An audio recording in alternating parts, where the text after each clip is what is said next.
emission is where the things that pollute just a little bit, and high emission is when they pollute a lot.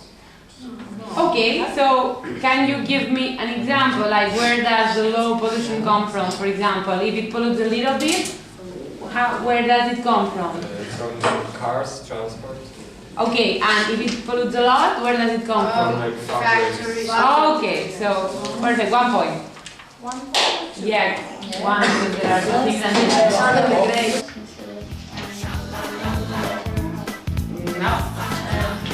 Stop smoking. Yeah,